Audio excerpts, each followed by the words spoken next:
Hello നമസ്കാരം. എല്ലാവർക്കും ജാഷി വയനാട് സ്റ്റോറീസിലേക്ക് ഹൃദയപൂർവ്വം സ്വാഗതം. കേൾക്കൂ കേൾക്കൂ കേട്ടുകൊണ്ടേയിരിക്കും ഞാനും നിങ്ങളും നമ്മുടെ കഥകളും. നമ്മളിപ്പോൾ കേട്ടുകൊണ്ടിരിക്കുന്നത് നീണ്ടകര എന്ന ത്രില്ലർ സസ്പെൻസ് നോവലിൻ്റെ അവസാന ഭാഗമാണ്. എല്ലാവർക്കും ഒരിക്കൽ കൂടി നോവലിലേക്ക് സ്വാഗതം. കത്തിയെരിയുന്ന വീടിൻ്റെ വെളിച്ചത്തിൽ മോസസ് ആ മനുഷ്യൻ്റെ മുഖത്തേക്ക് സൂക്ഷിച്ചു നോക്കി. അയാളുടെ മുഖത്തെ തുണി വലിച്ചു പറിച്ചു കളഞ്ഞു. പെട്ടെന്ന് അയാൾ കൈകൾ കൊണ്ട് മുഖം പൊത്തി. അവൻ ബലമായി ആ കൈകൾ വലിച്ചു മാറ്റി. ആ മുഖം വിശ്വസിക്കാനായില്ല മോസസിന്. അധ്യായം 57. വിശ്വാസം വരാതെ ആ മനുഷ്യൻ തലമുടിയിൽ കുത്തിപ്പിടിച്ച് കത്തിയെരിയുന്ന വീടിൻ്റെ വെളിച്ചത്തിൽ ഒന്നുകൂടി സൂക്ഷിച്ചു നോക്കി മോസസ്. സുലൈമാൻ! അറിയാതെ ഒരു ശബ്ദം അവൻ്റെ കണ്ടത്തിൽ നിന്നുയർന്നു. അയാൾ കുതറാൻ ശ്രമിച്ചു. പക്ഷെ മോസസ് വിട്ടില്ല. സുലൈമാനെ, നിന്റെ കൂടെ കടലിൽ വന്നിരുന്ന കറിയായും കുടുംബത്തെയും ചുട്ടരിക്കാൻ മാത്രം എന്താണുണ്ടായത്? ആളുകൾ ഓടിക്കൂടുകയാണ്. സുലൈമാന്റെ മുഖത്ത് ഭീതി ഒരു വലയം തീർത്തു. കത്തിയെരിയുന്ന വീട്ടിൽ നിന്നും നിലവിളികൾ തുടരുകയാണ്. മോസസിന്റെ പിന്നാലെ വന്നിരുന്ന വിക്ടറും പൂക്കുഞ്ഞും മറ്റും കുറച്ചകലം നിലയുറപ്പിച്ചു. അപ്രതീക്ഷിതമായ ഒരു നിമിഷത്തിൽ സുലൈമാൻ കൈ ചുരുട്ടി മോസസിന്റെ മുഖത്തടിച്ചു. ഒരു മാത്ര പതറിപ്പോയി അവൻ. അത്രയും നേരത്തിനുള്ളിൽ അവൻ്റെ കയ്യിൽ നിന്നും രക്ഷപ്പെട്ട സുലൈമാൻ ഇരുട്ടിലൂടെ കുതിച്ചു പാഞ്ഞു. എന്നാൽ മറ്റൊന്ന് സംഭവിച്ചു. ഇതൊക്കെ നേരത്തെ മുന്നിൽ കണ്ടിരുന്നത് പോലെ വിക്ടറും പൂക്കുഞ്ഞും സംഘവും മുന്നോട്ട് കുതിച്ചെത്തി. ഞൊടിയിടയിൽ അവർ അവരെ പിടിച്ചമർത്തുകയും കയർക്കൊണ്ട് ബന്ധിക്കുകയും ചെയ്തു. എന്നിട്ട് വിളിച്ചറി, ഓടി വരിൻ, ബോംബെറിഞ്ഞ് വീട് കത്തിച്ചവനെ ഞങ്ങൾ പിടിച്ചേ. വീടിനട പട്ടികളെ, ഞാനല്ല അത് ചെയ്തത്. അവൻ കാലുയർത്തി മുന്നിൽ നിൽക്കുന്നവനെ ചവിട്ടി. അത് ഞങ്ങൾക്ക് മാത്രമേ അറിയത്തുള്ളടാ. ഈ വരുന്നവരൊന്നും വിശ്വസിക്കത്തില്ല. വിക്ടർ വിജയഭാവത്തിൽ ചിരിച്ചു. ഒപ്പം അവരെല്ലാം കൂടെ ചേർന്ന് അവനെ തൊട്ടരികിൽ നിന്നിരുന്ന ഒരു തെങ്ങിൽ ബന്ധിച്ചു. ഓടിക്കൂടിയവർ അവനെ കണ്ട് അമ്പരന്ന് പോയി. മോസസ്, നീയോ? ആർക്കും അത് വിശ്വസിക്കാനാവുന്നില്ല. ഞാനല്ല സുലൈമാനാണ് ഇത് ചെയ്തത്, അവൻ പറഞ്ഞു. കള്ളം! ഇവന്റെ കൂടെ കടലിൽ ചെല്ലുന്നില്ലെന്ന് സുലൈമാൻ ഇന്ന് പറഞ്ഞിരുന്നു. അതിൻ്റെ വാശിക്കാണ് സുലൈമാന്റെ പേര് ഇവൻ പറയുന്നത്. പൂക്കുഞ്ഞ് ചീറി. കഴിവേറി മോനെ, കൂട്ടത്തിലുണ്ടായിരുന്ന ആരോ ക്ലീറ്റസിന്റെ ആളുകൾ വിളിച്ചു പറഞ്ഞു. വിക്ടറും പൂക്കുഞ്ഞും അപ്പോഴേക്കും അവന്റെ മേൽ കൈവച്ച് കഴിഞ്ഞിരുന്നു. പറ്റുകയില്ലെന്നറിയാമായിരുന്നിട്ടും കയറ് പൊട്ടിക്കാൻ മോസസ് വെറുതെ ശ്രമിച്ചുകൊണ്ട്. ജനം കയ്യെത്തിച്ച് അവനെ അടിക്കാൻ തുടങ്ങി. കൊല്ലരുത്, കൊന്നാല് നമ്മൾ സമാധാനം പറയേണ്ടി വരും, ആരോ ഓർമ്മിച്ചു. ഒരു കുടുംബം മുഴുവൻ എരിഞ്ഞു തീർന്നുകൊണ്ടിരിക്കുമ്പോഴാണോ പിന്നെ ഇവനെ ജീവനോടെ വെച്ചേക്കുന്നത്? വിക്ടർ ഗർജിച്ചു. താൻ ആകെ മരവിക്കുകയാണെന്ന് മോസസ് അറിഞ്ഞു. എത്ര പേരാണ് തല്ലുന്നതെന്ന് അവൻ അറിയില്ല. ആളുകൾക്കിടയിലൂടെ ഒരു ദൃശ്യം മാത്രം അവൻ കണ്ടു. കറിയുടെ വീടിന്റെ മേൽക്കൂര അപ്പാടെ കത്തി താഴേക്കമരുന്നു. ഒരു കൂട്ടം ആളുകൾ എങ്ങനെയും അതിനുള്ളിലെ ജീവനെ രക്ഷിക്കാൻ ശ്രമിക്കുന്നുണ്ട്. പക്ഷെ അങ്ങോട്ട് അടുക്കാൻ പറ്റുന്നില്ല. ഒരു പെട്രോൾ ടാങ്കിന് തീ പിടിച്ചതുപോലെയായിരുന്നു അത്. കറിയുടെ വീട് പൂർണ്ണമായും കത്തിയമർന്നു. അതിൽ നിന്നും ആരും രക്ഷപ്പെട്ടിട്ടില്ല. ആരോ വിവരം അറിയിച്ചതിനനുസരിച്ച് നീണ്ടകരയിൽ ഡ്യൂട്ടിയിലുണ്ടായിരുന്ന പോലീസാണ് ആദ്യം എത്തിയത്. തൊട്ടു പിന്നാലെ SI സക്രിയാസും സംഘവും വന്നു. എന്നാൽ മോസസിന്റെ അവസ്ഥ കണ്ടപ്പോൾ അവർ മുന്നോട്ടെടുക്കാൻ സംശയിച്ചു നിന്നു. അവൻ മരിച്ചാൽ, അഥവാ ഇപ്പോൾ തന്നെ മരിച്ചിട്ടില്ലെന്ന് ആര് കണ്ടു? എന്തായാലും കൊലപാതക കുറ്റം തങ്ങളുടെ മേലാവരുത്. ആരാ ഇയാൾ എങ്ങനെ ചെയ്തത്? SI ചുറ്റും നിൽക്കുന്നവരെ നോക്കി. ആരും ഉത്തരം പറഞ്ഞില്ല. ഒരു മനുഷ്യനെ ഇങ്ങനെ ചല്ലിച്ചറയ്ക്കാൻ നിങ്ങൾക്ക് അധികാരം ആര് തന്നു? ആളുകൾ സൂത്രത്തിൽ പിൻവലിക്കുകയാണെന്ന് തോന്നിയപ്പോൾ മുന്നിൽ നിന്നവരിൽ കുറെ പേരുടെ പോലീസ് തടഞ്ഞു നിർത്തി. അവരുടെ പേരും അഡ്രസ്സും മറ്റും കുറിച്ചെടുത്ത ശേഷം അവരെ കൊണ്ട് മോസസിന്റെ കെട്ടുകൾ അഴിപ്പിച്ചു. സക്രിയാസ് അവന്റെ നാടി പരിശോധിച്ചു. സ്പന്ദനമുണ്ട്. ഹോസ്പിറ്റലിലേക്ക് കൊണ്ടുപോകാനായി അവനെ ജീപ്പിനടുത്തെത്തിച്ചതും ഒരു കാർ അവിടെ നിന്ന് ബ്രേക്ക് ഇട്ടു. സക്രിയാസ് തിരിഞ്ഞു നോക്കി. ഗബ്രിയേൽ. എല്ലാം മറിഞ്ഞുകൊണ്ടുള്ള വരവായിരുന്നു ഗബ്രിയേലിൻ്റെത്. ഇൻസ്പെക്ടർ ഇവനെ ആശുപത്രിയിൽ കൊണ്ടുവന്നത് കൊള്ളാം, പക്ഷെ ഇവൻ്റെ പേരിൽ കേസെടുക്കരുത്. കാരണം മോസസ് അല്ല ഇതൊക്കെ ചെയ്തതെന്ന് എന്നെപ്പോലെ തന്നെ നിങ്ങൾക്കും അറിയാം. സക്രിയാസിൻ്റെ നെറ്റി ചുളിഞ്ഞു. What do you mean? സാറേ, മലയാളത്തിൽ ചോദിച്ചാൽ മതി. എന്നാലും പറയാം, മോസസ് നിരപരാധിയാണ്. അതിന് തെളിവ് വല്ലതുണ്ടോ നിങ്ങളുടെ കയ്യിൽ? സക്രിയാസിൻ്റെ ശബ്ദം ഉയർന്നു. ഞാനത് തെളിയിച്ചു തരാം. പക്ഷേ അപ്പോൾ ഇന്നിവനോട് ഇങ്ങനെയൊക്കെ ചെയ്തതിനൊക്കെ മറുപടി പറയേണ്ടി വരും. ആ കൂട്ടത്തിൽ നിങ്ങളുണ്ടെങ്കിൽ നോക്ക്, ആ കൈകൾ രണ്ടും ഞാനിങ്ങ് വെട്ടിയെടുക്കും. കൊടുങ്കാറ്റായ ഗബ്രിയേൽ കാറിൽ കയറി. അത് അലറി കുതിച്ചു. മോസസിനെ പോലീസ് കാവലിൽ ജില്ലാ ആശുപത്രിയിൽ അഡ്മിറ്റ് ചെയ്തു. ഏറെ വൈകിയാണ് ലീലാമ്മയും ഔസേപ്പും വിവരം അറിയുന്നത്. അതും ഗബ്രിയേൽ ചെന്ന് പറഞ്ഞപ്പോൾ. എൻ്റെ മോളെയെന്ന് അരച്ച് തലതല്ലി കരയാൻ തുടങ്ങി ലീലാമ്മ. ഒന്നും മിണ്ടാതെ ഔസേപ്പ് എഴുന്നേറ്റു. അച്ഛൻ എങ്ങോട്ടാ? ഗബ്രിയേൽ തിരക്കി. സുലൈമാനാണ് ചെയ്തതെന്ന് മോസസ് വിളിച്ചു പറഞ്ഞെന്ന് ചിലർ എന്നോട് പറഞ്ഞു. അത് മുഴുവൻ ഔസേപ്പ് കേട്ടില്ല. ഗബ്രിയേലിന് നിന്റെ വഴി, എനിക്കെൻ്റെ വഴി. ഔസേപ്പ് മൊട്ടത്തലയിൽ തടവി. പിന്നെ കത്തയെടുത്ത് അരയിൽ തിരികി ഇരുട്ടിലേക്കിറങ്ങി. അച്ഛാ, ഞാൻ പറയുന്നൊന്ന് കേൾക്ക്. അയാൾ പിന്നാലെ ചെന്നു. വേണ്ട. ഔസേപ്പ് കായലിലേക്ക് എത്തിക്കഴിഞ്ഞിരുന്നു. പിന്നെ ജലത്തിലേക്ക് ഉളിയിട്ടു. ഗബ്രിയേൽ ദീർഘമായിട്ടൊന്ന് നിശ്വസിച്ചു. ആ നേരത്ത് നന്ദൻ പത്രോസ് ഇരുളിൽ തപ്പിത്തറഞ്ഞ് കാദറിൻ്റെ വീട്ടിലെത്തിയതും വിവരം പറഞ്ഞതും. അത്താഴം കഴിഞ്ഞിട്ട് തിണ്ണയിൽ മറിയത്തള്ളയുമായി സംസാരിക്കുകയായിരുന്നു കാദറിൻ. വാർത്ത കേട്ടതേ വലിയൊരു നിലവിളിയോടെ അവൾ ചാടിയണിറ്റു. ഇല്ല പത്രോസ് അച്ചായ, മോസസ് അച്ചായൻ അങ്ങനെ ചെയ്യത്തില്ല. ചതിച്ചത് അദ്ദേഹത്തെ അവർ, എനിക്ക് ഉറപ്പാണ്. ഭ്രാന്തിയെപ്പോലെ വിളിച്ചു പറയുകയായിരുന്നു കാദറിൻ. പക്ഷേങ്കിൽ അവൻ ബോംബെറിയുന്നത് കണ്ടവരുണ്ട് പോലും, പത്രോസ് ദുഃഖത്തോടെ പറഞ്ഞു. ഇപ്പോൾ മോസസ് അച്ചായൻ എന്തിയെ? പോലീസുകാരെ ആശുപത്രിക്ക് കൊണ്ടുപോയിരിക്കുക. നെഞ്ചിനുള്ളിൽ എന്തോ ഭാരമുള്ളത് വസ്തു ഇരിക്കുന്ന പോലെ ഒരനുഭവമായിരുന്നു അപ്പോൾ കാദറിന്. പത്രോസ് താൻ അറിഞ്ഞ കാര്യങ്ങളൊക്കെ വിവരിച്ചു. അപ്പോൾ സുലൈമാൻ തന്നെയായിരിക്കും പത്രോസെ അത് ചെയ്തത്, മറിയത്തള്ള തീർത്തു പറഞ്ഞു. തനിക്ക് രക്ഷപ്പെടാൻ വേണ്ടി ഒരാളെ ഒറ്റിക്കൊടുക്കുന്നവനല്ല മോസസ്. എനിക്കിപ്പോൾ മോസസ് അച്ചായനെ കാണാൻ വച്ചി. കാദറിന് മുറ്റത്തേക്ക് ഇറങ്ങി. ആ നേരത്ത് സുലൈമാൻ ക്ലീറ്റസിൻ്റെ ബംഗ്ലാവിലുണ്ടായിരുന്നു. ക്ലീറ്റസ് തന്നെയാണ് അയാൾക്ക് വിസ്കി ഒഴിച്ചു കൊടുത്തത്. ക്ലീറ്റസ് 50 രൂപയുടെ ഒരു നോട്ടെടുത്ത് സുലൈമാൻ്റെ കയ്യിൽ വെച്ചു കൊടുത്തു. വിക്ടറും പൂക്കുഞ്ഞും അത് ചിരിയോടെ നോക്കി. എനിക്ക് കാശ് വേണ്ട മുതലാളി. അയാൾ രൂപ ക്ലീറ്റസിൻ്റെ മുന്നിലിരുന്ന ടീപ്പോയിലേക്ക് വെച്ചു. ഇത്രയും കാലം അള്ളാഹുവിനെ മറക്കാതെ ജീവിച്ചവനാണ് ഞാൻ. എന്നിട്ടിപ്പോൾ ആ പാവം കറിയേയും കുടുംബത്തെയും ചുട്ടരിച്ചില്ലേ? ഓ, നിന്നെപ്പോലെ ഒരു മണ്ടൻ. എടാ സുലൈമാനെ, അങ്ങനെ ചെയ്യേണ്ടി വന്നത് എന്തുകൊണ്ടാ? മോസസിനെ കുരുക്കാനല്ലേ? നമ്മുടെ ശത്രുവല്ലേ അവൻ? ക്ലീറ്റസ് ചിരിച്ചു. അല്ല, എൻ്റെ ശത്രുവല്ല മോസസ്. എൻ്റെ കുഞ്ഞിന് അസുഖം വന്നപ്പോൾ ആശുപത്രിയിൽ കൊണ്ടുപോകാൻ മോസസേ ഉണ്ടായിരുന്നുള്ളൂ. ഞങ്ങൾ പട്ടിണി കിടന്നപ്പോൾ സഹായിക്കാൻ മോസസേ ഉണ്ടായിരുന്നുള്ളൂ. എന്നിട്ടിപ്പം ഞാൻ തന്നെ ഒരു കൊച്ചുകുട്ടിയെപ്പോലെ പൊട്ടിക്കരയാണ് അയാൾ. ക്ലീറ്റസിൻ്റെ മുഖം വിളറി. എന്നാൽ വിക്ടറിനെയും പൂക്കുഞ്ഞിനെയും നോക്കി. അവരും മിഴിച്ചു നിൽക്കുകയാണ്. സുലൈമാൻ തുറന്നു. എൻ്റെ കുഞ്ഞിനെ കൊന്നവരെ കാണിച്ചു തരാമെന്ന് മുതലാളി പറഞ്ഞപ്പോൾ മറ്റൊന്നും ചിന്തിച്ചില്ല ഞാൻ. പക്ഷെങ്കിൽ കറിയുടെയും കുടുംബത്തിൻ്റെയും നിലവിളി ഇപ്പോഴും കേൾക്കുക ഞാൻ. ഉറങ്ങിക്കിടക്കുമ്പോൾ ശരീരത്തിൽ തീ പിടിക്കുക എന്ന് പറഞ്ഞാൽ എനിക്കതേക്കുറിച്ച് ഓർക്കാനേ പറ്റണില്ല മുതലാളി. സുലൈമാൻ ടീപ്പോയിലിരുന്ന് മദ്യക്കുപ്പി എടുത്ത് വായിലേക്ക് അപ്പാടെ കമത്തി. ക്ലീറ്റസിൻ്റെ കണ്ണുകൾ കുറുകി വന്നു. മദ്യക്കുപ്പി താഴെ വെച്ച് പുറംകൈ കൊണ്ട് ചുണ്ടു തുടച്ചിട്ട് സുലൈമാൻ പിന്നെയും പറഞ്ഞു. മോസസിനെ കെട്ടിയിട്ട് ആളുകൾ തല്ലിച്ചതയ്ക്കുമ്പോൾ ഇരുട്ടത്തെല്ലാം കണ്ടു നിൽക്കുമായിരുന്നു ഞാൻ. ചങ്ക് പറഞ്ഞതുപോലെയാണ് എനിക്ക് തോന്നിയത്. പഠിച്ചോൻ എന്നോട് പൊറുക്കത്തില്ല. പൊറുക്കണ പ്രവൃത്തിയല്ലല്ലോ ഞാൻ ചെയ്തത്. നിനക്കിപ്പോൾ കുറ്റബോധം തോന്നുന്നുണ്ടോ സുലൈമാനെ? ഒരു സിഗരറ്റ് കത്തിച്ചുകൊണ്ട് സാവധാനമാണ് ക്ലീറ്റസ് തിരക്കിയത്. ഉണ്ട് മുതലാളി. സത്യമെല്ലാം തുറന്നു പറഞ്ഞ് മോസസിനെ രക്ഷിക്കണമെന്ന് എനിക്കിപ്പോൾ തോന്നുന്നില്ലേ? ഇല്ലെന്ന് ചോദിച്ചാൽ ഉണ്ട്. ക്ലീറ്റസിൻ്റെ കണ്ണുകളിൽ ഒരു തിളക്കം വന്നു. നിന്റെ മോനെ കൊന്നത് ആരാണെന്ന് നിനക്കറിയണ്ടേ? അറിയണം.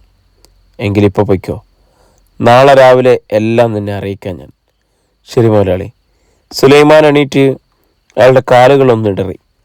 ക്ലീറ്റസിൻ്റെ ബംഗ്ലാവിലെ ലോണിൽ നിൽക്കുന്ന ലൈറ്റുകൾ വിളറിയതുപോലെ തോന്നി അയാൾക്ക്. എന്നാൽ ഞാൻ പോട്ടെ മുതലാളി. ആ പോ. പിന്നെ കടൽ തീരത്തൂടെ പോയാൽ മതി. അല്ലെങ്കിൽ നിന്നെ ആരെങ്കിലും കാണും. സുലൈമാൻ ഒന്ന് മൂളി. മനം പുരട്ടിയതുപോലെ കാറിയൊന്ന് തുപ്പി. പിന്നെ കൈലി മടക്കി കുത്തി നടന്നുപോയി. ക്ലീറ്റസ് വിക്ടറിനെയും പൂക്കുഞ്ഞിനെയും നോക്കി. അവന് കുറ്റബോധം തോന്നിത്തുടങ്ങിയിരിക്കുന്നു. നമുക്കാകത്താത്. ഈ രാത്രിയിൽ അവന് വല്ലതും പറ്റിയാൽ ഗബ്രിയേല അത് ചെയ്തതെന്ന് വരുത്തി തീർക്കാൻ എളുപ്പമാണ്. അയാൾ ഇവനെ തിരക്കി നടക്കുക മോസസിനെ രക്ഷിക്കാൻ. കാര്യം മനസ്സിലാക്കി അവരിരുവരും തലകുലുക്കി. എന്നാ ചെല്ല്. മോസസ് പോയ വഴിയെ അവരും പോയി. നേരത്തെ നാട്ടുവിളിച്ചുണ്ടായിരുന്നു. കടൽ തീരത്തു കൂടി നടക്കുകയായിരുന്നു സുലൈമാൻ. അയാളുടെ മനസ്സിൽ കറിയുടെ വീടായിരുന്നു. അവിടെ നിന്ന് വരുന്ന ആർത്തനാദങ്ങളായിരുന്നു. നിരപരാധിയായ മോസസിന് ആളുകളെ ചേർന്ന് തല്ലിച്ചതയ്ക്കുന്ന ദൃശ്യമായിരുന്നു. എന്തായാലും കുറ്റമേറ്റു പറഞ്ഞ് താൻ മോസസിനെ രക്ഷിക്കും. എങ്കിലേ മനസ്സ് തണുക്കൂ. തിരമാലത്തുമ്പുകൾ അയാളുടെ പാദങ്ങളിൽ വന്ന് മുട്ടി. അതങ്ങനെ കടന്നുപോയിക്കൊണ്ടേയിരുന്നു. പെട്ടെന്ന് പിന്നിൽ നിന്നാരോ തൻ്റെ പേര് ചൊല്ലി വിളിച്ച പോലെ അയാൾ തിരിഞ്ഞു നോക്കി. രണ്ടുപേര്. ആരടാ അത്? ഞങ്ങളാ സുലൈമാനെ. അവരടുത്ത് വന്നു. സുലൈമാൻ സൂക്ഷിച്ചു നോക്കി. വിക്ടറും പൂക്കുഞ്ഞും. താനേ കടലിൽ ചത്തു വീണു പോകാതിരിക്കാൻ സുരക്ഷിതമായിട്ട് അങ്ങ് കൊണ്ടുവന്നേക്കാൻ വന്നതാണ് ഞങ്ങൾ. പൂക്കുഞ്ഞ് പറഞ്ഞു. അതൊന്നും കുഴപ്പമില്ല, ഞാൻ പൊക്കോളാടാ. ചെറുപ്പം പോലെ ഓടിക്കളിച്ച സ്ഥലം ഇതൊക്കെ. തനിക്ക് കുഴപ്പമൊന്നുമില്ലെന്നറിയാം, പക്ഷെ കുഴപ്പം ഞങ്ങൾക്കാ. വിക്ടറിൻ്റെ കണ്ണുകളിലെ ക്രൂരഭാവം സുലൈമാൻ കാണാൻ കഴിഞ്ഞില്ല. അയാൾ സുലൈമാൻ്റെ തോളിൽ കൈവച്ചു. മോസസിനെ രക്ഷിക്കണമെന്ന് തനിക്ക് തോന്നുമെന്ന് ഞങ്ങൾക്കറിയാം സുലൈമാനെ. അങ്ങനെ വന്നാൽ ഞങ്ങളൊക്കെ കുടുങ്ങും. അത്ര ഒരു സാഹചര്യം ഉണ്ടാകാതിരിക്കുന്നതല്ലേ നല്ലത്. ചോദിക്കുന്നതിൻ്റെ ഇടയിൽ വിക്ടർ അറയിൽ നിന്നും കത്തി വലിച്ചെടുത്തു. സുലൈമാൻ അത് കണ്ടു. വിക്ടർ, നീ? അയാളുടെ ശബ്ദം വിറച്ചു. അതേടെ സുലൈമാനെ, മനക്കരുത്തില്ലാത്തവനും ചതിക്കുമെന്ന് ഉറപ്പുള്ളവനും ഞങ്ങൾ വെച്ചോണ്ടിരിക്കത്തില്ല. അത് പിന്നെ ഞങ്ങൾക്ക് തന്നെ പണിയെ തീരും. തൻ്റെ മരണം ആസന്നമായി കഴിഞ്ഞെന്ന് സുലൈമാന് തീർച്ചയായി. മദ്യലഹരിയിലായിരുന്നിട്ടും അയാളെ പതറി. ഒരു സത്യം കൂടെ പറയാം സുലൈമാനെ, മരിക്കുന്നതിന് മുമ്പേ അത് അറിഞ്ഞിരിക്കേണ്ടത് തൻ്റെ അവകാശം കൂടിയാണ്. തൻ്റെ മോൻ ഷാഹുലിനെ കൊന്നത് ഞാനാ. പാറയിൽ എടുത്തെറിഞ്ഞ കൊന്നത്. എന്നെ കാത്ത അവനവിടെ ഇരുന്നത്. തലയിലൊരു പങ്കായം കൊണ്ട് അടിയേറ്റതുപോലെ സുലൈമാൻ കിടുങ്ങി. പിന്നെ വളരെ വേഗം അയാളുടെ ഭാവം മാറി. വിക്ടറുടെ കഴുത്തിൽ കുത്തിപ്പിടിച്ചുകൊണ്ട് അയാൾ അലറി. പന്നിയുടെ മോനെ, എന്തിനാടാ നീ അത് ചെയ്തത്? ദേ ഇതിന്. പറഞ്ഞതും അയാളുടെ കയ്യിലിരുന്ന കത്തി സുലൈമാൻ്റെ അടിവയറ്റിൽ കുത്തിക്കയറി. അള്ളാ എന്നൊരു നിലവിളി. സുലൈമാൻ്റെ അലർച്ച തിരമാലത്തലപ്പുകളെ ഏറ്റുപിടിച്ചു. അധ്യായം 58. രണ്ടാമതൊന്നുകൂടി നിലവിളിക്കാനുള്ള ശ്വാസം കിട്ടിയില്ല സുലൈമാന്. വയറ്റിലേക്കൊരു മിന്നൽ തുളഞ്ഞു കയറിയ പ്രതീതിയായിരുന്നു. ഒരു നിമിഷം അയാളുടെ അലറിക്കറിഞ്ഞ വായി അങ്ങനെ തന്നെ ഇരുന്നു. അതിനിടെ ആ മനസ്സിൽ തൻ്റെ മകൻ ഷാഹുലിൻ്റെ ചിത്രം കണ്ടു സുലൈമാൻ. അവനെ കൊല്ലുന്ന വിക്ടർ. സുലൈമാൻ വായടച്ചു. പല്ലുകളിൽ ഞെരിഞ്ഞമർന്നു. സുലൈമാനെ, ഏതായാലും ഞങ്ങളുടെ ശത്രുവിന് ഇരുമ്പഴി നേടിത്തന്നതിന് നന്ദിയുണ്ട് ഞങ്ങൾക്ക്.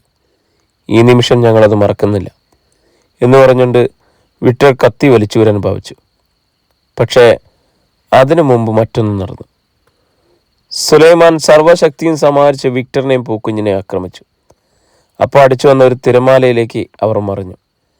പിന്നെ ഒട്ടും സമയം കളയാതെ സുലൈമാൻ മുന്നോട്ട് കുതിച്ചു. കത്തി കയറിയിരുന്ന ഭാഗത്ത് അസഹ്യമായ വേദനയായിട്ടും അയാളത് വലിച്ചൂരിയില്ല. കത്തി ഊരിയാൽ ചോര വാർന്നു പോകും. താൻ മരിക്കും. അത് പാടില്ല. വിക്ടറും പൂക്കുഞ്ഞും അവിടെ നിന്നും ചാടി എണീറ്റ് അയാൾക്ക് പിന്നാലെ ഓടി. എന്നാൽ കുറച്ച് അകലോട്ട് ചെന്നപ്പോൾ തിരത്തലപ്പത്താരോ കിടക്കുന്നതും അവർക്കിരുവർക്കും തോന്നി. സുലൈമാൻ വീണോ? ഇല്ലല്ലോ. ഓടി മറിയുന്ന സുലൈമാൻ്റെ വ്യക്തമായ ചിത്രം ഇപ്പോഴും കാണാം. ഇതാരുടെ ശവമാണ്? തൊട്ടരക്കിലെത്തിയ അവർ സൂക്ഷിച്ചു നോക്കി. പെട്ടെന്ന് തറയിൽ കിടന്നിരുന്ന മനുഷ്യൻ്റെ കാലുകൾ 2 മിസൈലുകൾ പോലെ മേലേക്ക് ഉയർന്നു. അടിവയറ്റിൽ ചവിട്ടേറ്റ് അവർ നിലവിളിച്ചുകൊണ്ട് പ്രത്യാക്രമണത്തിന് മുതിർന്നു. ആ നിമിഷം തന്നെ അയാൾ ഒരു ഡോൾഫിനെ പോലെ കുതിച്ചിരുന്നു. ഇപ്പോൾ രണ്ടുപേരും അയാൾ ഒരുവിധം കണ്ടു. ആ മുട്ടത്തലയൻ. പൂക്കുഞ്ഞിൻ്റെ മനസ്സിലൊരു കൊമ്പൻ പിടഞ്ഞു. തൻ്റെ കൈവെട്ടിയ മുട്ടത്തലയൻ. താൻ അന്വേഷിച്ചു കൊണ്ടിരുന്നവൻ. എടാ! ഒറ്റക്കൈ നീട്ടി പൂക്കുഞ്ഞ് പാഞ്ഞു വന്നു. ഔസേപ്പ് അതിൽ കടന്നു പിടിച്ചൊന്ന് വട്ടം കറക്കി വീണു. ഒരു വലിയ തിരമാലയ്ക്കുള്ളിലാണ് അയാൾ ചെന്ന് വീണത്. വിക്ടറും ഔസേപ്പും ഏറ്റുമുട്ടി. അതിനിടെ ഔസേപ്പ് തന്നെ കടാറ വലിച്ചെടുത്ത് അവിടെ വലതുകാൽ തുടയിൽ കുത്തിയിറക്കി. പിന്നെ കാലുയർത്തി നെഞ്ചിലൊരു ചവിട്ടും. തൽക്കാലം നീ അനങ്ങാതിരിക്കാനുള്ള ഒരു മരുന്ന് മാത്രമേ ഉള്ളൂ. അല്ലാതെ കത്തി നിന്റെ പള്ളയ്ക്ക് കയറ്റാൻ അറിയാൻ പാടില്ലായിട്ടല്ല. മുറിവിൽ ഉപ്പുവെള്ളം കൂടി കയറിയപ്പോൾ അസഹ്യമായ നീറ്റിൽ ഒരു പുഴുവിനെ പോലെ പുളഞ്ഞുപോയി വിക്ടർ. വെള്ളത്തിൽ നിന്നും വല്ലവിധേനയും എണീറ്റ് വന്ന പൂക്കുഞ്ഞിനെ ഔസേപ്പ് അതുപോലെ ഒരു കത്തിപ്രയോഗം നടത്തി. പിന്നെ ഇനി ഇവർ തൽക്കാലത്തേക്ക് ശല്യമുണ്ടാക്കില്ലെന്ന് വിശ്വസത്തോടെ ധൃതിയിൽ നടന്നു. അപ്പോൾ തൻ്റെ വീടിനരികിലെത്തിയിരുന്നു സുലൈമാൻ. പടിക്കലൊരു കാറ് കിടപ്പുണ്ടായിരുന്നു. അയാൾ ആടി അങ്ങോട്ട് ചെന്നു. കാറിൻ്റെ ഹെഡ്ലൈറ്റ് തെളിഞ്ഞു. ഒപ്പം അതിൽ നിന്നും ഒരാളിറങ്ങി. ഗബ്രിയേൽ, നീ വരുന്നിടം കാത്താടാ ഞാനിവിടെ ഇരുന്നത് സുലൈമാനെ. എനിക്കറിയാം, ഞാനെല്ലാം പറയാം. പക്ഷേ എന്നെ ഒന്ന് ആശുപത്രിയിൽ കൊണ്ടുപോകും, അല്ലെങ്കിൽ ഞാൻ പോകും. കുഴഞ്ഞു വീഴാൻ തുടങ്ങിയ സുലൈമാനെ ഗബ്രിയേൽ താങ്ങി. കാർ ആശുപത്രിയിലേക്ക് കുതിച്ചു. സുലൈമാനെ വിക്ടറും പൂക്കുഞ്ഞും കൂടി തീർത്ത് കാണും എന്നതിൽ യാതൊരു സംശയമില്ലായിരുന്നു ക്ലീറ്റസ് മുതലാളിക്ക്. അപ്പോൾ ലോണിൽ തന്നെ ഇരിക്കുകയായിരുന്നു അയാൾ. അവർ മടങ്ങി വന്ന് ശുഭകരമായ വാർത്ത അറിഞ്ഞിട്ട് വേണം തനിക്കുറങ്ങുവാൻ. അയാളെ മദ്യം പകർന്ന് രുചിയോടെ കുടിച്ചു. പെട്ടെന്നാണ് പിന്നിലാലോ നിൽക്കുന്നത് പോലെ തോന്നിയത്. ഞെട്ടിത്തിരിഞ്ഞു നോക്കിയ അയാൾ പൃഷ്ഠത്തിന് ഒരു തോൾ കുത്തിയതുപോലെ ചാടി എണീറ്റു. നിങ്ങൾ ആ ഞാൻ തന്നെ. സേട്ട് റിവോൾവർ അയാളുടെ നെഞ്ചിന് നേരെ ചൂണ്ടി. ക്ലീറ്റസ് അവിടെ തന്നെ ഇരുന്നു പോയി. ഒന്നുകിൽ പണം, അല്ലെങ്കിൽ നിന്റെ മരണം. രണ്ടിലൊന്ന് ഉറപ്പാക്കിയേ ഞങ്ങൾക്ക് പറ്റൂ. ക്ലീറ്റസിൻ്റെ മുഖത്ത് രക്തമയം വാർന്നുപോയി. സേട്ജി, പണം ഞാൻ തരും. തരത്തില്ലെന്ന് പറഞ്ഞില്ലല്ലോ, പക്ഷെ എനിക്കല്പം സാവകാശം വേണം. അയാളുടെ സ്വരം വിറച്ചു. കേട്ടോ. അറിയാതെ എണീറ്റുപോയി ക്ലീറ്റസ്. ചലോ. റിവോൾവറിൻ്റെ തുമ്പ് സേട്ട് അയാളുടെ പുറത്ത് കുത്തിയമർത്തി. വിറവുകൊണ്ട കാലുകളോടെ ക്ലീറ്റസ് ബംഗ്ലാവിൽ നിന്ന് ഇറങ്ങി. വിക്ടറോ പൂക്കുഞ്ഞോ ഒന്ന് വന്നിരുന്നെങ്കിലെന്ന് അയാൾ അപ്പോൾ ആഗ്രഹിച്ചു. നിന്റെ പ്രൈവറ്റ് റൂമിലേക്ക് പോ. ക്ലീറ്റസ് അനുസരിച്ചു. മുറിയിലെത്തിയപാടെ സേട്ട് കീശയിൽ നിന്നും കുറേ മുദ്രപത്രങ്ങൾ എടുത്തു. ചെങ്മീൻ എക്സ്പോർട്ടിംഗ് ബിസിനസ്സിൽ എനിക്ക് നീ 5 കോടി തരാനുണ്ടെന്ന് ഇതിൽ എഴുതി വച്ചിരിക്കുന്നത്. വായിക്കാനറിയാമെങ്കിൽ വായിച്ചു നോക്കിയിട്ട് ഒപ്പുവെച്ചുള്ളൂ. സേട്ട് മുദ്രപത്രങ്ങൾ മേശപ്പുറത്ത് വെച്ചു. ക്ലീറ്റസിൻ്റെ ശ്വാസം വിലങ്ങി. 5 കോടി രൂപ. തൻ്റെ ഇത്രയും നാളത്തെ കറുത്തതും വെളുത്തതുമായ എല്ലാ സമ്പാദ്യങ്ങളും കൂടി ഒന്നിച്ചു കൂട്ടിയാലും അത്രയും വരില്ല. സെഡ്ജി, ഞാൻ ചുപ് രഹോ കുത്ത. സേട്ട് റിവോൾവറിൻ്റെ പത്തി കൊണ്ട് അയാളുടെ ശിരസിന് പിന്നിൽ ശക്തമായി പ്രഹരമേൽപ്പിച്ചു. അയാളൊരു അലറച്ചിലൂടെ മേശപ്പുറത്തേക്ക് തന്നെ വീണുപോയി. നിലവിളി കേട്ട് തെയ്യാമ്മ ഓടി വന്നു. അദ്ദേഹത്തെ ഒന്നും ചെയ്യില്ലേ? സേട്ടിൻ്റെ കണ്ണുകൾ തിളങ്ങി. അങ്ങനെ ചെയ്യാതിരിക്കണമെങ്കിൽ എന്നെ അനുസരിക്കാൻ നിങ്ങൾ ഇവനെ ഉപദേശിക്കൂ ബഹൻ. തെയ്യാമ്മ മുറിക്കുള്ളിലേക്ക് കയറി. എന്താ ഇവർ പറയുന്നതെന്ന് വെച്ചാൽ അതങ്ങ് അനുസരിച്ച്. മക്കൾ രണ്ടും നഷ്ടപ്പെട്ട നമുക്കിനി എന്തിനാ സ്വത്തും പണവും? അതെ, അങ്ങനെ തന്നെ. സേട്ടിൻ്റെ കൂടെ വന്നവർ ചിരിച്ചു. ഭാര്യയെ കടിച്ചു കീറാനുള്ള കോപമുണ്ടായിരുന്നിട്ടും ശബ്ദിക്കാൻ കഴിഞ്ഞില്ല ക്ലീറ്റസിന്. ജൽദി ഹസ്താക്ഷരക്കാരോ. സേട്ട് അയാളുടെ ശിരസിൽ റിവോൾവറിൻ്റെ ബാരലിൽ കുത്തിപ്പിടിച്ചു. നഹി തോ मैं तुम्हारा सिर पे गोली चलाऊंगा. ഒരാളെ പേന തുറന്ന് ക്ലീറ്റസിന് നേരെ നീട്ടി. വിറപോണ്ട വിരലുകൾ കൊണ്ട് അയാളത് വാങ്ങി. സേട്ട് റിവോൾവറിൻ്റെ ബാരൽ ഒന്നുകൂടി അമർത്തി. അവർ കാട്ടിക്കൊടുത്തിടത്തൊക്കെ ക്ലീറ്റസ് ഒപ്പുവെച്ചു. ക്രൂരമായ ഒരു ചിരിയോടെ സേട്ട് റിവോൾവർ പിൻവലിച്ചു. ശുക്രിയ ബായ്. ഒന്നുകൂടി അയാളുടെ മുഖത്തേക്ക് നോക്കിയിട്ട് അയാൾ തിരിച്ചു നടന്നു. അവർ പോയി കഴിഞ്ഞപ്പോൾ താനിപ്പോൾ ഒരു തെരുവ് തണ്ടിയേക്കാൾ ദരിദ്രനാണെന്ന് തിരിച്ചറിഞ്ഞ ക്ലീറ്റസ് മൊബൈൽ ഫോൺ എടുത്ത് SP മൈക്കിളിൻ്റെ നമ്പർ അമർത്തി. അല്പം കഴിഞ്ഞാണ് അപ്പുറത്ത് അറ്റൻഡ് ചെയ്യപ്പെട്ടത്. Yes Michael. താനവിടെ പെണ്ണുമ്പിള്ളയുടെ ചൂടേറ്റ് കിടന്നുറങ്ങിക്കൂടാ. ഇവിടെ മനുഷ്യൻ പച്ചയ്ക്ക് കത്താൻ തുടങ്ങുമ്പോൾ. എന്തു പറ്റി മുതലാളി? ഇനി എന്ത് പറ്റാനാ? അയാളുണ്ടായ സംഭവം ചുരുക്കി പറഞ്ഞു. അതുകൊണ്ട് ആ സേട്ട് ഇവിടെ നിന്ന് പോകും മുമ്പ് അവനെ എനിക്ക് കിട്ടണം. ഞാൻ ഒപ്പിട്ട് കൊടുത്ത പത്രങ്ങൾ എനിക്ക് തിരിച്ചു കിട്ടണം. പിന്നീട് എന്ത് വേണമെന്ന് ഞാൻ പറയാം. മറുപടിക്ക് കേൾക്കാതെ അയാൾ ഫോൺ വെച്ചു. പിന്നെ തലയുയർത്തിയപ്പോൾ തന്നെ നോക്കി നിൽക്കുകയായിരുന്നു ഭാര്യയെ കണ്ടു. എന്താടി പട്ടിച്ചി? അവൾ അലറുകയായിരുന്നു. ഇനിയെങ്കിലും ഇതൊക്കെ നിർത്തിക്കൂടെ? ആർക്ക് വേണ്ടിയിട്ടാണ് ഇതൊക്കെ? നിൻ്റെ അപ്പന് വേണ്ടി. അല്ലെങ്കിൽ നിന്നെ പൊറപ്പിച്ചുകൊണ്ടിരുന്ന ആ പൂച്ചക്കണ്ണൻ സായിപ്പിന് വേണ്ടി. ചാട്ടവാറിന് അടിയേറ്റതുപോലെ പിടഞ്ഞുപോയി തെയ്യാമ്മ. എന്നാൽ നിമിഷത്തിനുള്ളിൽ അവരുടെ ഭാവം മാറി. എൻ്റെ കൂടെ പുറക്കാൻ സായിപ്പിനെ മുറിയിലേക്ക് തള്ളിവിട്ടോണല്ലേ താൻ? അങ്ങേരുടെ സമ്പാദ്യങ്ങൾ കൊള്ളയടിക്കാൻ ഭാര്യയെ വ്യഭിചരിപ്പിച്ചൻ. ഈ നീണ്ടകരക്കടപ്പുറത്ത് ഒരു പട്ടിയെങ്കിലും ചെയ്യണ പണിയാണോ നിങ്ങൾ ചെയ്യിപ്പിച്ചത്? തെയ്യാമ്മ വിറഞ്ഞു തുള്ളി. തെയ്യാമ്മേ, ക്ലീറ്റസ് കൈ ചൂണ്ടി. തീർന്നില്ല. എന്നിട്ടൊടുവിൽ ആ പാവത്തിൻ്റെ ശവം കെട്ടിത്താത്തില്ലേ നിങ്ങൾ? എടി, ക്ലീറ്റസ് കൈവീശി ഒറ്റ അടിയായിരുന്നു. എന്നാ തെയ്യാമ്മ കയ്യിൽ പിടുത്തോട്ടു.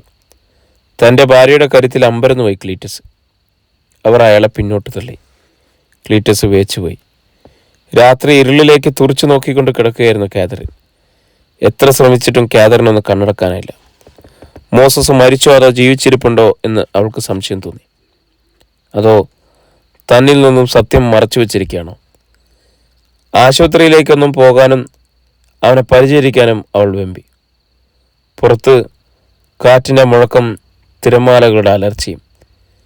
കിടക്കാൻ പ്രയാസം തോന്നിയ കാതറിൻ എഴുന്നേറ്റിരുന്നു.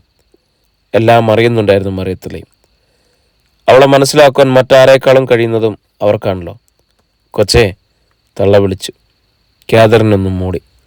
നേരം വെളുക്കുമ്പോൾ തന്നെ നമുക്ക് പോകാടി ആശുപത്രിയിൽ. എനിക്ക് വല്ലാണ്ട് പേടി തോന്നണം അമ്മച്ചി. ഇല്ലടി, മോസസിനൊന്നും പറ്റുകയില്ല. ചങ്കുറപ്പുള്ള ആൺകുട്ടിയവൻ. എന്നാലും എന്തിനാ അമ്മച്ചി എല്ലാവരും അദ്ദേഹത്തെ ചതിക്കണേ? കാതറിൻ തേങ്ങി. നല്ല മനസ്സുള്ളവരോട് മനുഷ്യന്മാർ അങ്ങനെ ചെയ്യത്തുള്ളൂ കൊച്ചെ. അതാ ലോകം. പെട്ടെന്നാണ് മുറ്റത്ത് ചില കാൽപെരുമാറ്റങ്ങൾ കേട്ടത്. അമ്മച്ചി, കാതറിൻ ശബ്ദം തത്തി വിളിച്ചു. ഞാൻ കേട്ടു വെച്ചു. അവരും പറഞ്ഞു. വാതിലിൽ ആരോ മുട്ടി. കാതറിനെ, കാതറിൻ. പരിചയമില്ലാത്ത ശബ്ദമാണല്ലോ. ആരടാ അത്? തള്ള ശബ്ദം ഉയർത്തി. മേരിയും ജോബനും ഞെട്ടിയുണ്ടെന്ന്. ഒരു കാര്യം പറയാനാ വന്നത്. മോസസ് ആശുപത്രി വെച്ച് മരിച്ചു. കാതറിൻ ചാടി എണീറ്റു. എൻ്റെ അച്ചായ. എന്നാൽ ഒരലർച്ചയോടെ അവൾ മുന്നോട്ട് കുതിച്ചു. ആർക്കും തടയാൻ മുമ്പ് അവൾ വാതിൽ തുറന്ന് പുറത്തെത്തി. മുറ്റത്തേക്ക് ചാടി ഒരു ഉന്മാദിനിയെപ്പോലെ ഇടവഴിയിലേക്ക് ഇറങ്ങിയോടി. എന്നാൽ ചേട്ടു വിരിച്ച വലയ്ക്കുള്ളിലേക്കാണ് താൻ ചെന്നു കയറുന്നതെന്ന് അവൾ അറിഞ്ഞില്ല. നിമിഷത്തിനുള്ളിൽ സേട്ടുവിൻ്റെ ആളുകൾ അവളെ പിടിച്ചമർത്തി. വായ്ക്ക് മുകളിൽ കുറുകെ ഒരു പ്ലാസ്റ്റർ അമർന്നു. കൈകൾ പിന്നിലേക്ക് തിരിച്ചു ബന്ധിക്കപ്പെട്ടു. കാതറിന് പിന്നാലെ ഓടിയെത്തിയ സഹോദരങ്ങൾക്കും മറിയത്തിളയ്ക്കും പോലും അവളെ കാണാൻ കഴിഞ്ഞില്ല. പള്ളിക്ക് വടക്കുമാറി ഒരു കാർ സ്റ്റാർട്ടായി. അതിൻ്റെ ഡിക്കിക്കുള്ളിലായിരുന്നു കാതറിൻ. എന്താണ് തനിക്ക് പറ്റിയതെന്ന് കാതറിൻ അപ്പോഴും ശരിക്കറിഞ്ഞില്ല. തന്നെ ആരോ എവിടേക്കോ കൊണ്ടുപോവുകയാണെന്ന് മാത്രം അറിഞ്ഞു. അധിക നേരം കഴിയും മുമ്പ് കാറ് നിന്നു. ഡിക്കി തുറക്കപ്പെട്ടു. ഒരു ചാക്ക് കെട്ടെടുക്കുമ്പോൾ രണ്ടുപേർ ചേർന്ന് അവളെ തൂക്കിയെടുത്തു കൊണ്ടുപോയി. വാതിലുകൾ തുറന്നടഞ്ഞു. അവസാനം അവളെ ഒരു തറയിലിട്ടു. സർവത്ര ഇരുട്ട്. ആ ഇരുട്ടിൽ പൊട്ടുപോലെ ചുവന്ന ഒരു തിളക്കം അവൾ കണ്ടു. ആരോ സിഗരറ്റ് വലിക്കും പോലെ. മുറിയിൽ ലൈറ്റ് തെളിഞ്ഞു. അവർ കണ്ടു മുറിയിൽ 3 പേര്. അവരിൽ തടിച്ചു കുറുകിയ മനുഷ്യൻ ഒരു ചുരുട്ട് കടിച്ചു പിടിച്ചിരിക്കുന്നു. അവളെ കണ്ടപ്പോൾ അയാളുടെ കണ്ണുകളിൽ വൈരത്തിൻ്റെ തിളക്കം.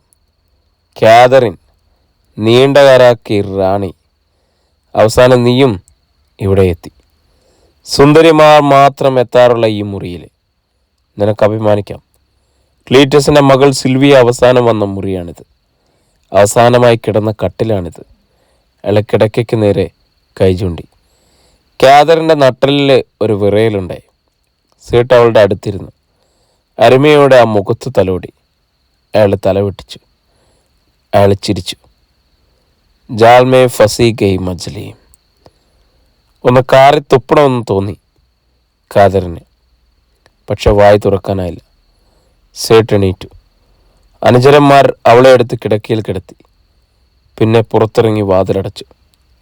സേട്ട് ചുരുട്ട് വലിച്ചെറിഞ്ഞിട്ട് കിടക്കയിലേക്ക് വന്നിരുന്നു. അധ്യായം 59. സേട്ട് അടിമുടി കാതറിനൊന്ന് നോക്കി.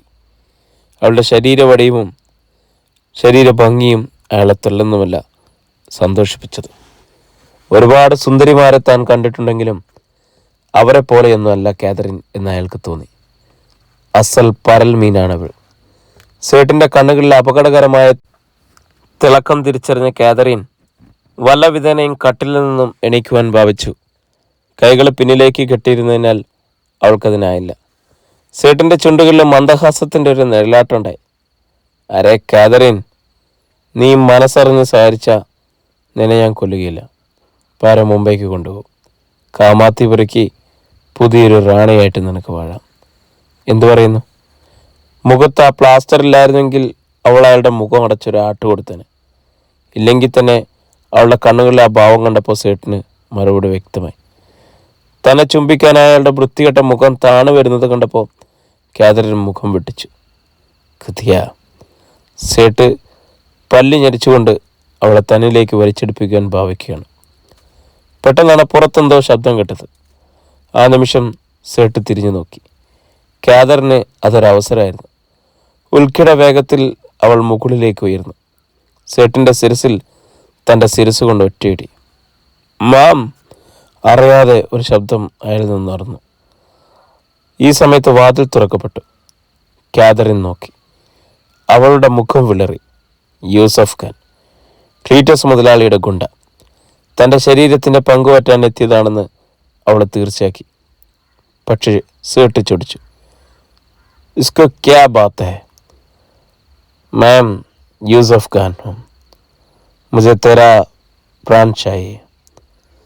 പ്രാൺ? മേരാ പ്രാൺ? അയാൾ പൊട്ടിച്ചിരിച്ചു. പിന്നെ വാതിക്കലേക്ക് കണ്ണയച്ചു. അതുകൊണ്ട് യൂസഫ് പറഞ്ഞു, ഇല്ലടാ സേട്ടെ, തന്നെ രക്ഷിക്കാൻ തൻ്റെ കാവൽ നായ്ക്കൾ വരില്ല. എണീക്കാൻ കഴിഞ്ഞെങ്കിലല്ലേ അവർ വരൂ. സേട്ടിൻ്റെ മുഖത്തൊരു ഭീതി വലയം തീർത്തു. പറഞ്ഞു വന്നതിൻ്റെ ബാക്കിയായി യൂസഫ് പറഞ്ഞു, അതുകൊണ്ട് ഇപ്പോൾ എന്നെ അനുസരിക്കുന്നതാണ് തനിക്ക് നല്ലത്. അല്ലെങ്കിൽ ശവപ്പെട്ടിക്കുള്ളിലായിരിക്കും ബോംബെക്ക് തൻ്റെ മടക്കം. എന്നാൽ ആരും പ്രതീക്ഷിക്കാത്ത ഒന്നാണ് അവിടെ ഉണ്ടായത്. ഒരു കടൽപ്പന്നിയെപ്പോലെ സേട്ട് കുതിച്ചുയർന്നു. തല കൊണ്ടുള്ള കനത്ത പ്രഹരം യൂസഫിൻ്റെ അടിവയറ്റിലേറ്റു. അതിൽ പിന്നോട്ട് മലച്ചപ്പോൾ ചോരയുടെ രുചി അറിഞ്ഞു. അപകടകരമായ ഒരു സ്രാവിനെപ്പോലെ സേട്ട് അയാൾക്ക് മുകളിലേക്ക് മറിഞ്ഞു. തറയിൽ കിടന്ന് അവരിരുവരും പോരാടി. സേട്ട് മോശക്കാരനല്ലെന്നും യൂസഫും അയാൾ അത്ര വേഗത്തിൽ കീഴ്പ്പെടുത്താൻ കഴിയില്ലെന്നും സേട്ടുവിനും മനസ്സിലാക്കി. പരസ്പരം കീഴടക്കാൻ വെമ്പുന്ന അവരെ കണ്ടിട്ട് കാതറിന് പ്രത്യേകിച്ചൊന്നും തോന്നിയില്ല.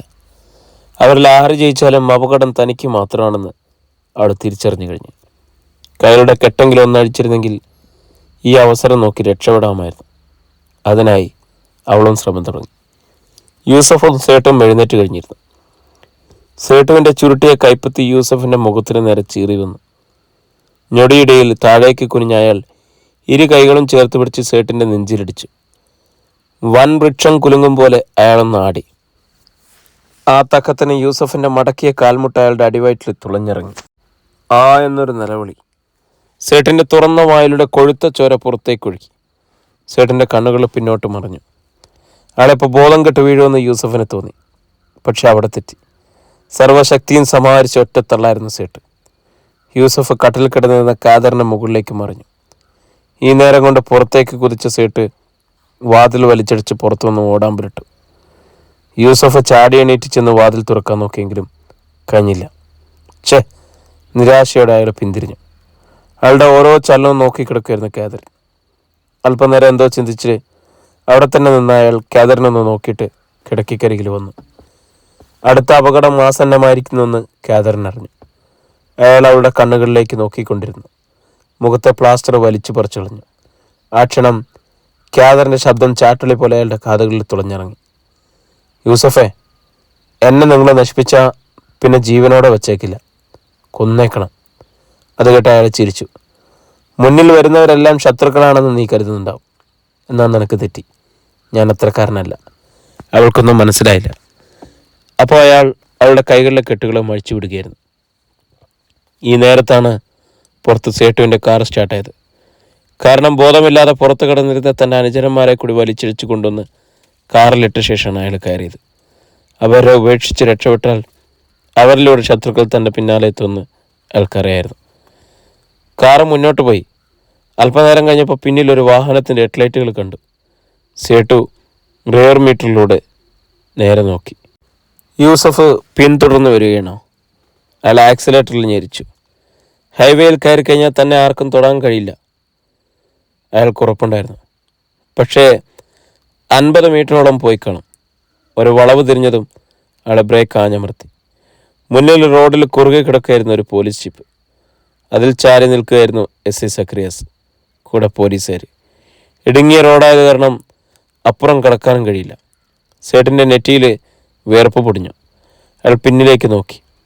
അതുവഴി വന്ന വാഹനവും സേട്ടിൻ്റെ കാറിൻ്റെ തൊട്ട് പിന്നിൽ നിന്നു.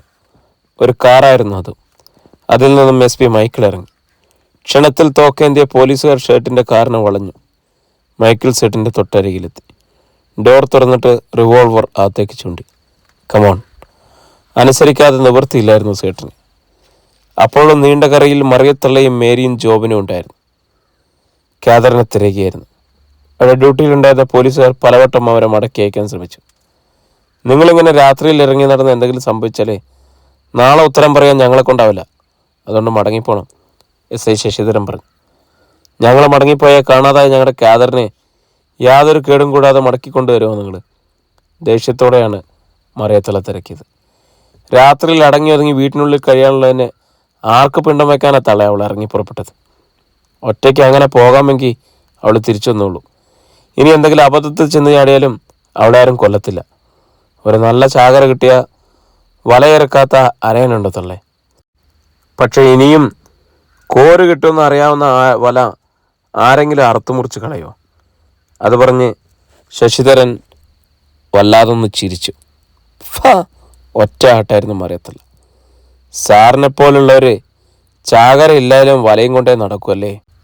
ഇതേ കിളവി, സൂക്ഷിച്ച് സംസാരിക്കണം, അല്ലെങ്കിൽ ഇപ്പോൾ കൂടെ നിൽക്കുന്നതിനെയും കണ്ടില്ലെന്ന് വരും. അയാൾ മേരിയെ അടിമുടി നോക്കി. അവൾ മറിയത്തള്ളയുടെ പിന്നിലേക്ക് മാറി. വാ മക്കളെ പോവാം. കുട്ടികളെയും കുട്ടി മറിയത്തള്ള തിരിഞ്ഞു നടന്നു. ഇരുള് കട്ടപിടിച്ച ഭാഗത്തേക്കൊക്കെ തള്ള നോക്കുന്നുണ്ടായിരുന്നു. എവിടെയെങ്കിലും ഒരു ഞരക്കം കേൾക്കുന്നുണ്ടോ? കടലിൽ താണം പോകും പോലെയല്ലേ അവൾ മറിഞ്ഞത്? പലരെയും സഹായത്തിന് വിളിച്ചതാണ്. അവരൊക്കെ ഒഴിഞ്ഞു മാറി. ഇത്രയും പ്രശ്നങ്ങളിൽ ഇവിടെ വെച്ച് അസമയത്ത് കണ്ട പോലീസ് പിടികൂടും. ഒരുപക്ഷെ ബോംബ് സ്ഫോടന കേസുകളിൽ പ്രതിയാകുകയും ചെയ്യും. ഇനി നമ്മൾ ഇച്ചാച്ചി എവിടെ പോയി തിരക്കും അമ്മച്ചി? വീടിൻ്റെ മുന്നിൽ ഇടവഴിയിലെത്തിയപ്പോൾ ജോബിൻ ചിലമ്പിച്ച ശബ്ദത്തിൽ ചോദിച്ചു. ഇന്നലെ നമുക്കിവിടെ ഉറങ്ങാതിരിക്കാൻ മോനെ. അവൾക്ക് അപകടമൊന്നും മാതാവ് ഉണ്ടാക്കത്തില്ല. രാവിലെ കാതറിനിങ് വരും. അങ്ങനെ പറയുമ്പോഴും തീരെ വിശ്വാസമില്ലായിരുന്നു മറിയത്തള്ളയ്ക്ക്. അവർ മുറ്റത്തെത്തിയപ്പോൾ പെട്ടെന്ന് തിണ്ണയിലൊരു നിഴൽ പിടിച്ചു. ആരാടാ അത്? തല ശബ്ദമുയർത്തി. ആരോപം മുന്നോട്ട് വന്നു. ഞാനാ. പതിഞ്ഞ ശബ്ദം. മങ്ങിയ നാട്ടുവെളിച്ചത്തിൽ ഒറ്റ നോട്ടത്തിൽ തള്ളയ്ക്ക് ആളിനെ പിടികിട്ടി. ഔസേപ്പ്. എന്നാൽ മേരിക്കും ജോബിനും അപ്പനെ മനസ്സിലായില്ല. പോരെങ്കിൽ അപ്പം മരിച്ചു പോയെന്നാണ് അവരുടെ വിശ്വാസം. എങ്കിലും അവർ ആ മുട്ടത്തൊലനെ ഒന്ന് സൂക്ഷിച്ചു നോക്കി. മേരി പെട്ടെന്ന് ജോബിൻ്റെ കയ്യിൽ മുറുകെ പിടിച്ചു. മോനെ, ഇത് നമ്മുടെ അപ്പനല്ലേ? അയ്യോ പ്രേതം, ജോബിൻ നിലവിളിച്ചു. മോനെ, അപ്പം പ്രേതമല്ലടാ, ജീവിച്ചിരിക്കുന്ന ആളാ. നീ ബഹളം വെച്ച ആളെ കൂട്ടണ്ട. ആ, നമുക്ക് അകത്തിരിക്കാം. അപ്പം ജീവിച്ചിരിക്കുന്നു. മേരിക്കും ജോബിനും സന്തോഷം കൊണ്ടൊന്ന് തുള്ളിച്ചാടണമെന്ന് തോന്നി. ഒരു മാത്രം നേരത്തേക്ക് കാതറിൻ്റെ കാര്യം പോലും അവർ മറന്നുപോയി. എല്ലാവരും അകത്ത് കയറി വാതിലടച്ചു. മേരി വിളക്ക് കത്തിച്ചു. മക്കളെ രണ്ടുപേരും മതിവരാതെ അപ്പനെ നോക്കി. കാതറിന് എന്തിയേ? അപ്പോഴാണ് ഔസേപ്പ് തിരക്കിയത്. അവർ മൂവരും ചേർന്ന് സംഭവം പറഞ്ഞു. ഔസേപ്പ് ചാടി എണീറ്റു. അതിനിടെ മക്കളോട് പറഞ്ഞു, നിങ്ങളിനി പുറത്തു പോകണ്ട, അവളെ ഞാൻ കണ്ടുപിടിച്ചോളാം. പിന്നെ അപ്പൻ ജീവിച്ചിരിക്കുന്ന വിവരം നിങ്ങൾ മറ്റാരോടും പറയാൻ നിൽക്കണ്ട. കൊടുങ്കാറ്റ് പോലെ ഔസേപ്പ് പുറത്തേക്ക് പോയി. അയാളുടെ മനസ്സിലപ്പോൾ ക്ലീറ്റസിൻ്റെ രൂപമായിരുന്നു. ആ നേരത്തെ ക്ലീറ്റസ് SP മൈക്കിളിൻ്റെയും മറ്റും അരികിലായിരുന്നു. അവരെ അറസ്റ്റ് ചെയ്തുകൊണ്ടുവന്ന സേട്ടും കൂട്ടാളികളും അവിടെ തലകുലിച്ച് നിൽക്കുകയാണ്. അവരെ കാറിലുണ്ടായിരുന്ന പെട്ടിയിൽ നിന്നും മൈക്കിളാണ് ക്ലീറ്റസ് ഒപ്പിട്ട് കൊടുത്ത പ്രമാണങ്ങളും മറ്റും എടുത്ത് അയാൾക്ക് തിരികെ നൽകിയത്. തനിക്ക് എന്നേക്കുമായി നഷ്ടപ്പെട്ടതെല്ലാം തിരികെ കിട്ടിയെന്നറിഞ്ഞപ്പോൾ അതിൽ കവിഞ്ഞ ഒരു ആനന്ദം ഉണ്ടായിരുന്നില്ല ക്ലീറ്റസ്. എന്ത് ചോദിച്ചാലും കൊടുത്തേക്കാമെന്ന് അയാൾ SPക്ക് ഉറപ്പ് നൽകി. മൈക്കിളെ, ഇനിയാണ് കളി. ഞാൻ പറയുന്ന പോലെ താനൊന്ന് ചെയ്യണം. SPയെ കുറച്ചുകാലം പൊളിച്ചു മാറ്റി നിർത്തിയിട്ടാണ് ക്ലീറ്റസ് പറഞ്ഞത്. ഇതുവരെ അങ്ങനെയല്ലേ ഞാൻ ചെയ്തിട്ടുള്ളൂ. മൈക്കിൾ ചിരിച്ചു. അതെനിക്കറിയാലോ. എങ്കിലും ഒരു പാളിച്ച പോലും പറ്റാതെ ഇനിയാണ് ചെയ്യേണ്ടത്. ഈ സേട്ടും പാർട്ടിയും മുംബൈയിൽ നിന്നും ഇവിടെ വന്നത് ഗബ്രിയേലിനെ കാണാനാണെന്നും ഇവിടുത്തെ സ്ഫോടനങ്ങൾക്കെല്ലാം കാരണക്കാരൻ ഗബ്രിയേലാണെന്നും മറ്റും ഇവരിൽ നിന്നും സ്റ്റേറ്റ്മെൻറ്റ് വാങ്ങണം. അവർ സമ്മതിച്ചില്ലെങ്കിൽ കേസിൽ നിന്നും രക്ഷപ്പെടുത്താമെന്ന് ഒരു ഉറപ്പും കൂടി കൊടുത്തേരെ. എന്നിട്ട് അത് ഞാൻ പറഞ്ഞു തരണോ? ഗബ്രിയേലിനകത്താക്കണം. അവനും മോസസും എല്ലാം ഒന്നിച്ച് കിടക്കട്ടെ അകത്ത്. ആ നേരത്ത് കളിക്കേണ്ട കളികളൊക്കെ പ്ലാൻ ചെയ്തിട്ടുണ്ട് ഞാൻ. ഈ നേരം ഒന്ന് വെളുത്തോട്ടെ. പെട്ടിയുമായി ക്ലീറ്റസ് അവിടെ നിന്ന് ഇറങ്ങി. പെട്ടി പിൻസീറ്റിലേക്ക് ഇട്ടിട്ട് അയാൾ സ്റ്റിയറിംഗ് വീലിൽ പിന്നിലെത്തി. കാറ് സ്റ്റാർട്ട് ചെയ്തു. വിക്ടറേയും പൂക്കുഞ്ഞിനെയും അയാൾ ഹോസ്പിറ്റലിലേക്ക് അയച്ചിരിക്കുകയാണ്, കുത്തുകൊണ്ട ഭാഗങ്ങളിൽ സ്റ്റിച്ച് ചെയ്യാൻ. തന്നെ ആർക്കും പരാജയപ്പെടുത്താൻ കഴിയില്ലെന്ന് തോന്നി ക്ലീറ്റസിന്. ഇപ്പോൾ തൻ്റെ സ്വത്തുക്കളെല്ലാം പോയി എന്ന് കരുതിയിരുന്നതല്ലേ.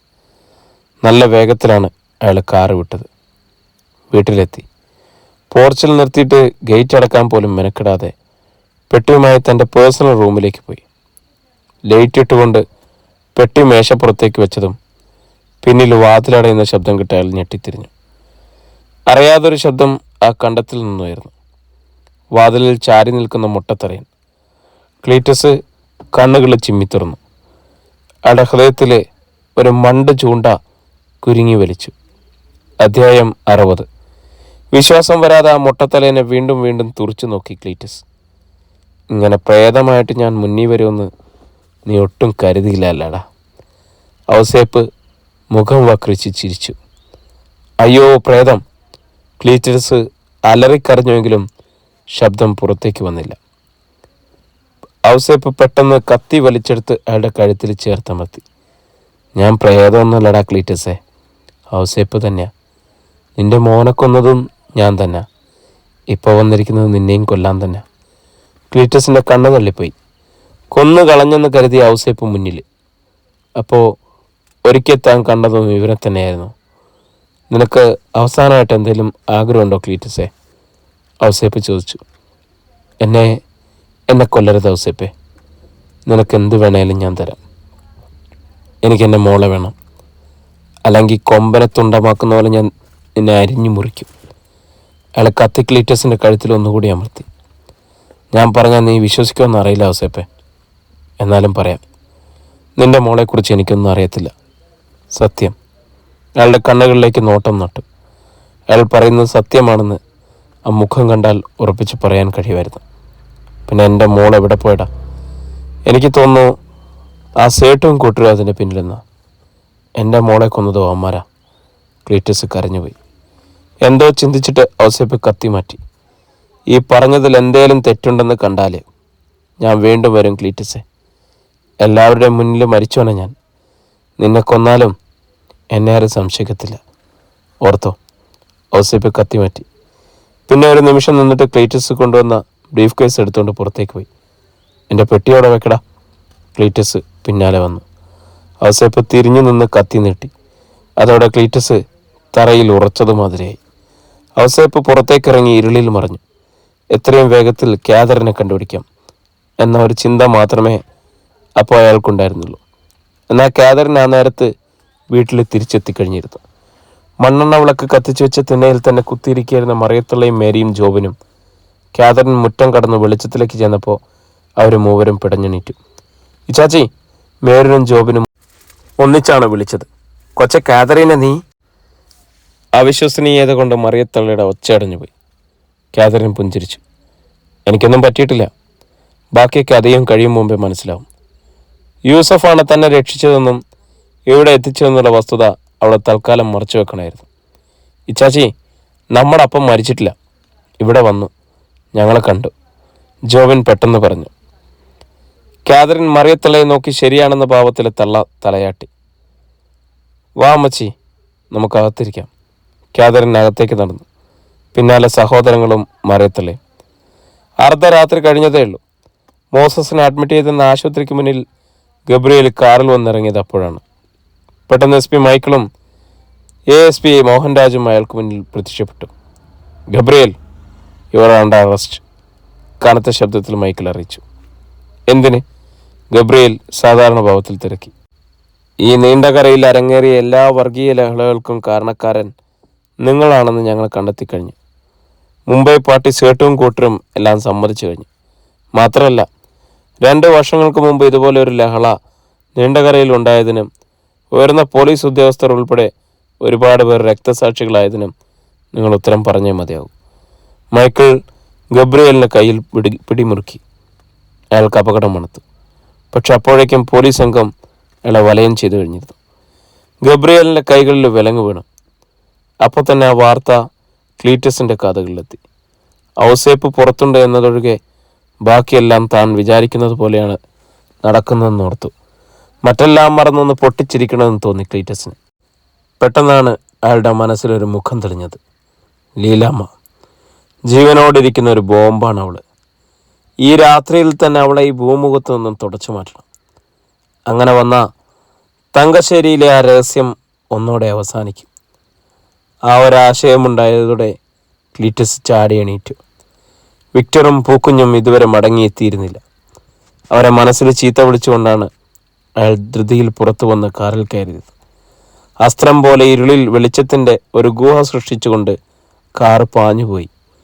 കറിയുടെ വീടിനരികിൽ ആളുകളും പോലീസും ഉണ്ടായിരിക്കും എന്നറിയാമായിരുന്നതിനാൽ മറ്റൊരു വഴിയാണ് അയാൾ തൻ്റെ പഴയ ബോട്ട് വർക്ക്ഷോപ്പിനരികിലേക്ക് പോയത്.